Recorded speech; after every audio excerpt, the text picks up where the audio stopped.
And hello again from Fox News in Washington. We begin with some breaking news. The top contenders for the Republican presidential nomination spoke to the Conservative Political Action Conference, or CPAC, this week.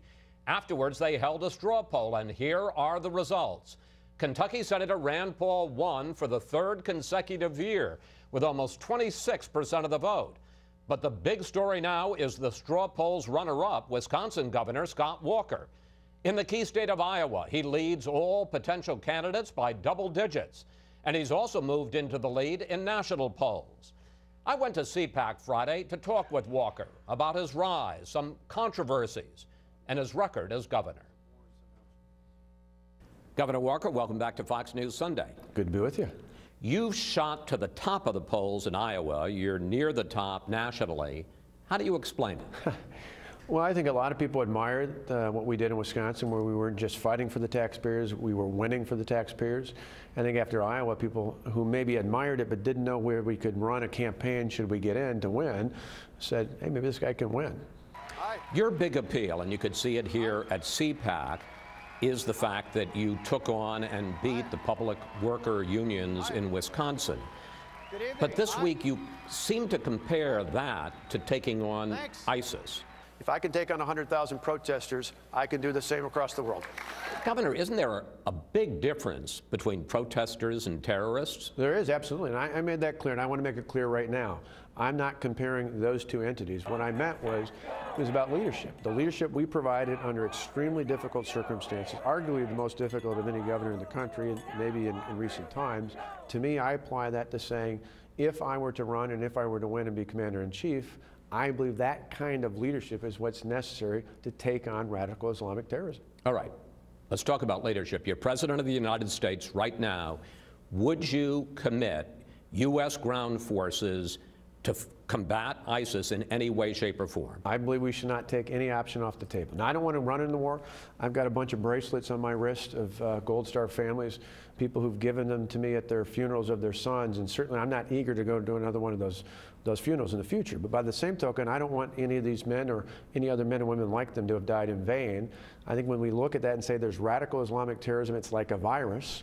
We needed to be prepared to do what it takes to make sure it doesn't spread. You say you wouldn't take anything off the table. That doesn't quite answer my question. Yeah. You're president today. You talk about leadership. Would you commit U.S. ground forces, whether it's a full-scale invasion, whether it's special forces, would you commit U.S. ground forces to a combat role? For me to do something like that would require a number of things. Listening to the chain of command, particularly the Joint Chiefs, your National Security Advisor, and others, as to what's necessary, and listening to the people who are actually out in the field is the best way to do that. But then also bringing together a coalition, certainly reaffirming our major asset, our major ally in the region, that being Israel, but also our other allies around the world. I was just with David Cameron, the Prime Minister of the United Kingdom, a few weeks ago. I think increasingly the Saudis and the Turks, there's a way we could put together a global coalition to take this on. You have taken some heat recently, I don't have to tell you, for refusing to say whether or not President Obama loves this country and whether or not he's a Christian. And the conventional wisdom is either you're pandering to the Obama haters or you're not ready for prime time. Which is it? The answer is neither. I'm not going to take the manufactured media crises and follow that path instead of going to the path that I think Americans want, which is leaders who will stand up and tell them where they stand on the issues that matter to them, that talk about how you're going to ensure that that family that's been out of work for the last 6 months can find a way to be a part of this recovery, to talk about how we're going to take the power out of Washington and put it in the hands of the hardworking taxpayers. Those are the things people care about. And as after last week's visits to Wisconsin and to Michigan, when I heard from people talk about what happened in Washington, they said, you need to push back and say that's what the American people want to talk about, not this nonsense.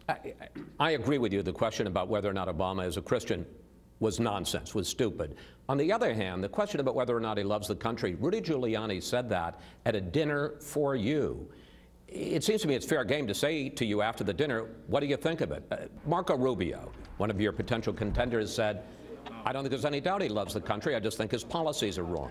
Isn't that a better, smarter way to handle that? Yeah, but let's be clear on the point with the mayor. The mayor wasn't speaking on my behalf. He happened to show up halfway through an event that we had that night, and he can speak on his own. It's what I've said repeatedly since that time, as the president can. I don't question that. I think any person who's willing to put their name on the ballot has to have a love for their country and their state and their jurisdiction, no matter where they run. So I don't contest that against anyone who's running for office out there. My point wasn't to get in the middle of that, but rather to say, I want to lift the debate up to talk about issues that people really care about.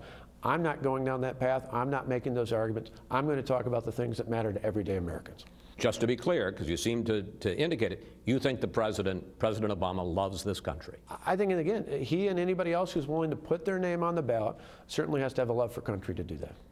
You say that you're a fiscal conservative, but the latest projection, two-year out projection from the state of Wisconsin, is that you're going to face a $2 billion budget shortfall. That sure doesn't sound conservative. Well, that's state budgeting in the sense that when the fall requests came in for every agency, including those I don't control, came out, that'd be the total tally if I gave them everything. The budget I presented on February 3rd to the state legislature actually ends that 2-year period with a $123 million surplus, just like I finished each of the last 4 years. But part of the way that you balance the budget, get rid of the $2 billion budget shortfall, is that you cut funding, state funding for the University of Wisconsin higher education system by 13%. You cut funding for the state park system by 28%. Governor, are those your priorities? What I'm doing with the University of Wisconsin system, a system I care about because I've got a son who attends one of those campuses, is I'm giving the same sorts of tools I gave to public education 4 years ago. 4 years ago, the same critics said that was going to devastate public education. I took away seniority and tenure, and now we can hire and fire based on merit. We can pay based on performance. We can put the best and the brightest in our classrooms and for them to be there. But the University of Wisconsin says they're going to have to raise tuitions on students. But they're not. We have a 2-year tuition freeze. I know, but they're saying after that. Going forward, we have a cap on it tied to inflation. And so we will be much more affordable than just about any other campus in America. And the reason I point out the schools is they said that it was going to lead to doom and gloom. Our graduation rates are higher. Our third grade reading scores are up. Our ACT scores are second best in the country. We believe it's not about austerity, it's about reform. In Washington, they talk about cutting things. That's about austerity. What we've done in Wisconsin is push reforms. The reforms that worked before will work here. While you rolled back collective bargaining rights for public worker unions during your re-election campaign, you said that a right-to-work law for private unions would be a distraction. It would bring in another group of protesters in large volume to the Capitol, would distract from all the other things, tax reform, education reform, entitlement reform, UW reform, all the things we want to do going forward. Now, the Republican legislature is fast-tracking right to work, and you say you're going to sign it. Why the flip? Well, it's not a flip. I was a sponsor in the legislature, never said I'd veto it. I asked for them not to make it a distraction early on in the session. I presented my budget. I laid out my agenda. They're acting on that right now. Now's the perfect time. It's in the midst of the early things they brought up and the things that will come up So later. Why was it a distraction during the election campaign, but it isn't now? I laid out early on the things I wanted to do with education reform, tax reform, entitlement reforms. We've been able to lay out on the table. It is a perfect time now because the legislature is not acting on those things in the budget, and we'll have signed it by next week. Your critics accuse you of another flip. They note the fact that during the re-election campaign, when you were running against a woman, you ran this ad. There's no doubt in my mind the decision of whether or not to end a pregnancy is an agonizing one. That's why I support legislation to increase safety and to provide more information for a woman considering her options. The bill leaves the final decision to a woman and her doctor. Do you believe that a woman has a right to end a pregnancy at any point during those 9 months? Well, I think ultimately I'm pro-life because that's an unborn child. When I think of the ultrasound picture that Tonette, my wife, and I saw of our first son, who's now going to be 21 this June, it's indistinguishable not to recognize that that's a human life. That's why I'm pro-life. My point is we acted on the grounds that we have legally to be able to act under the Supreme Court's decision. We'll act that way at the federal level if we were in a position like that as well. But ultimately, it is a life. But ultimately, it's her choice. Well, legally, that's what it is under the guidelines that was provided from the Supreme Court. And would you change that law? Well, that's not a change you can make. The Supreme Court ultimately has made that. I believe in the right to life, and I believe that there are other things that can be done at both the state and the federal level.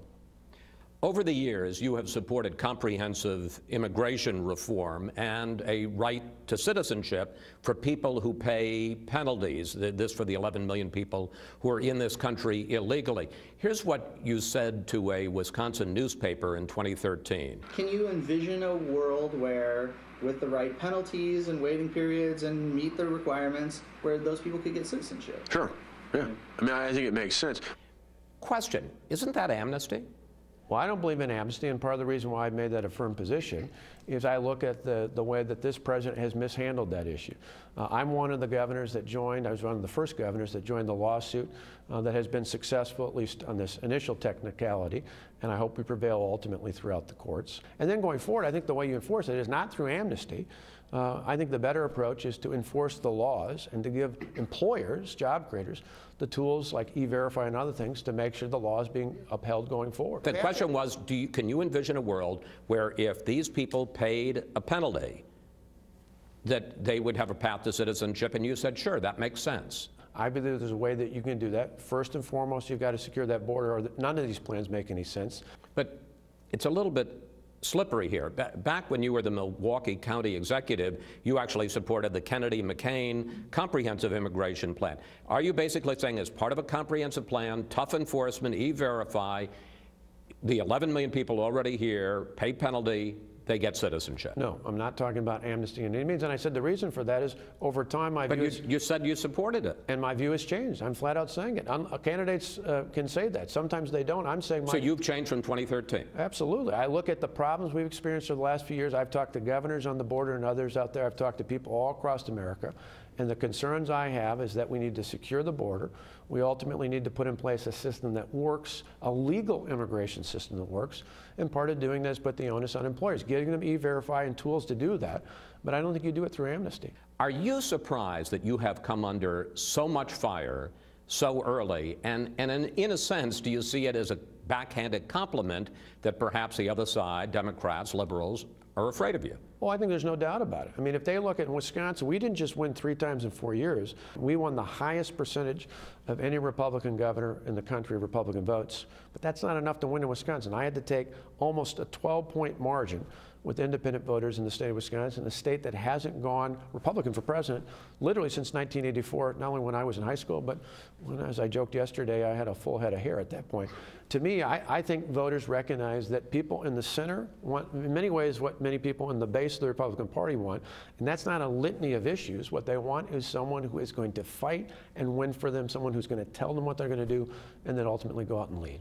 Finally, you are the son of a Baptist preacher, and you say that you and your wife are waiting for guidance from the Lord on whether or not to run. What is the role of faith in your private life and in your public life? Yeah. Well, I laugh. Abraham Lincoln, I think, had it right. He said, God doesn't pick winners in politics. He just calls us to be on his side. And in this case, I think there are people of faith who can have a variety of political views out there. But for us personally, you know, we make important decisions like we did years ago to run for governor. A lot of it was about Tonette and I and our sons praying about it and asking if it was God's will for us to run. When I got married, when we had children, we made other important decisions. The same thing would be true in making a decision here. We're trying to discern whether or not it's God's will for us to run, and then ultimately figure out the next step. And in terms of who's winning, it's going to be up to the voters. Governor, thank you. Safe travels. Thank you.